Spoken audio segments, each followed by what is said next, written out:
Now we will be studying about the intraembryonic mesoderm.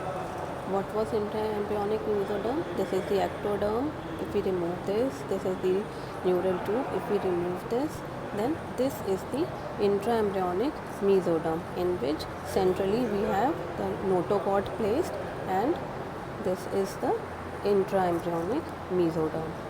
So this intraembryonic mesoderm is again divided into three parts.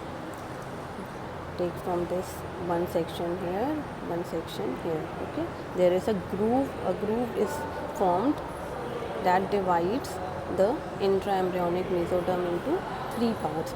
The part that is lying just adjacent to the notochord is called as paraaxial intraembryonic mesoderm.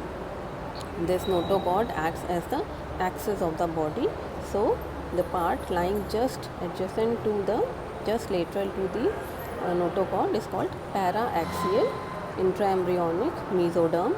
Then the part lateral to this paraaxial is called as intermediate mesoderm, and the most lateral part is called lateral plate mesoderm. Okay, paraaxial mesoderm, intermediate mesoderm, and lateral plate mesoderm. Now this paraaxial mesoderm is divided again into two parts. The part that is lying above the otic vesicle, there are otic vesicles here that forms the ear, that later forms the ear.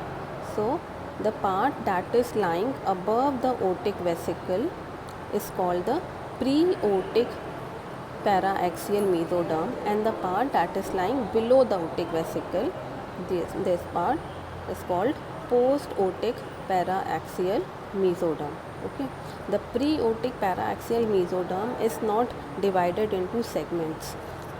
The post-otic paraaxial mesoderm is divided into segments.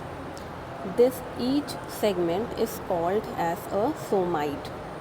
Okay, these segments will later form the vertebral column and will later form the vertebra and the ribs. These segments will later form the vertebra and the ribs, and this preotic part will form the base of the skull and the muscles of the head. Okay, paraaxial mesoderm is again divided into two parts, the preotic and the post-otic, because there are otic vesicles here. Otic vesicle forms the ear.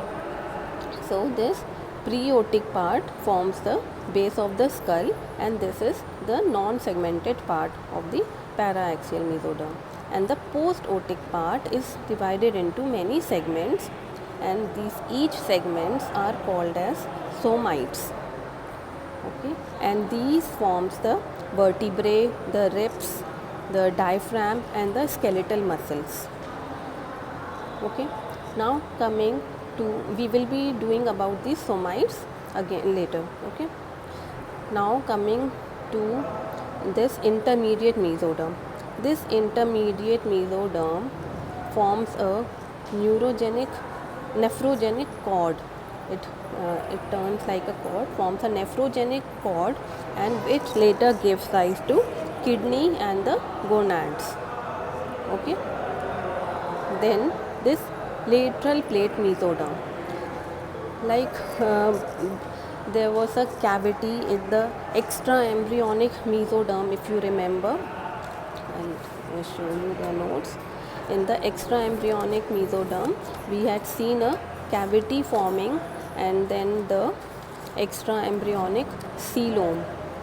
So likewise, see, like we had the extraembryonic cavity, the extraembryonic coelom. Likewise, there are again many cavities formed in this lateral plate mesoderm, and they again coagulate and to form the intraembryonic coelom, and it will divide the intraembryonic mesoderm, lateral plate mesoderm, again into two parts, the somatopleuric and the splanchnopluric mesoderm. Okay, intraembryonic coelom is developed, many cavities are formed in this intraembryonic outer layer, lateral plate mesoderm. Then these cavities coagulate to form intraembryonic coelom. Then this intraembryonic coelom divides the lateral plate mesoderm into two parts. The somatopleuric lateral plate mesoderm, that the part lying closer to the ectoderm, is called as the somatopleuric, the upper layer, and the part lying closer to the endoderm, the lower layer, is called as the splanchnopluric mesoderm. Okay. Now the cavity that is formed, the intraembryonic coelom, that gives rise to the three important sacs in the body: the pericardial cavity, the pleural cavity, and the peritoneal cavity. All the three cavities of the body are formed from this intraembryonic coelom. Okay. Now this is splanchnopluric mesoderm, that is lying close to the ectoderm. It will form the visceral layer of the organs that are enclosed in these cavities. So in pericardial cavity, the heart will be enclosed. In pleural cavity, lungs is enclosed. Peritoneal cavity, the GI is enclosed, GI tract. So this splanchnopluric mesoderm will form the visceral layer of these three cavities: the heart, the lungs, the organs of these three cavities: the heart, the respiratory tube, and the GI tract. Okay. And the somatopleuric lateral plate mesoderm will form the somatic layer of these three cavities. Okay.